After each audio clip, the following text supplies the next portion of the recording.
नमस्कार मित्रांनो, मी पूजा। आज मी तुम्हाला खऱ्या प्रेमाच्या 5 निशाणीबद्दल सांगणार आहे।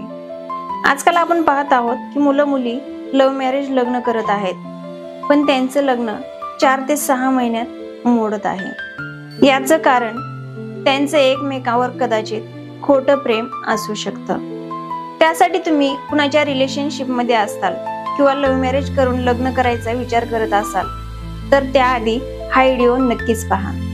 पहिली निशाणी, जर एखादा व्यक्ती तुमच्यावर खरं प्रेम करत असेल तर तो त्याचे सगळे प्रॉब्लेम तुमच्या सोबत शेअर करेल, जसं की त्याच्या मोबाईलचा पासवर्ड, त्याची इन्कम, त्याच्या घरच्याची इन्कम, त्याची शेती किती आहे हे तुम्हाला सगळं सांगेल।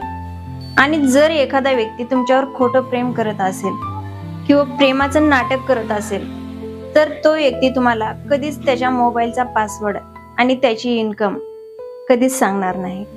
जो व्यक्ती तुमच्यावर खरं प्रेम करतो तो तुमच्यावर खूप जास्त बंधन लावेल, जसं की छोटे कपडे घालू नको, रात्रीच्याला बाहेर जाऊ नको, फोनवर कुणाला बोलू नको।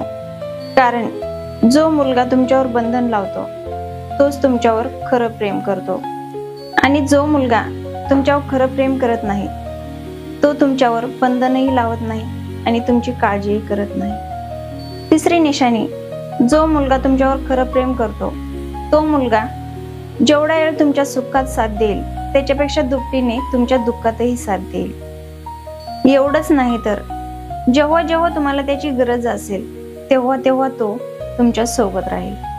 कारण जो मुलगा तुमच्या सोबत प्रेमाचं ढोंग करेल त्याला तुमच्या दुःखाशी काहीच घेणं देणं राहत नाही। चौथी निशाणी, जो मुलगा तुमच्यावर खरं प्रेम करतो तो त्याच्या भविष्यातले सगळे प्लॅन तुमच्या सोबत शेअर करेल, जसं की भविष्यामध्ये त्याला काय बनायचं आहे, काय करायचं आहे किंवा कोणता जॉब करायचा आहे, तुम्हाला घेऊन त्याचे स्वप्न काय आहेत हे सगळे प्लॅन तुमच्या सोबत शेअर करेल। आणि जो मुलगा तुमच्यावर खरं प्रेम करत नाही तो मुलगा भविष्यातल्या गोष्टी तर सोडा, पण तो मुलगा तुम्हाला त्याच्या फोन मधले नंबर पण सांगत नाही। मला उम्मीद आहे की तुम्हाला कळलंच असेल की मला काय सांगायचं आहे, आणि ज्याला समजलं नाही त्याने हा व्हिडिओ पुन्हा पहा। व्हिडिओ आवडला असेल तर व्हिडिओला लाईक आणि शेअर करा।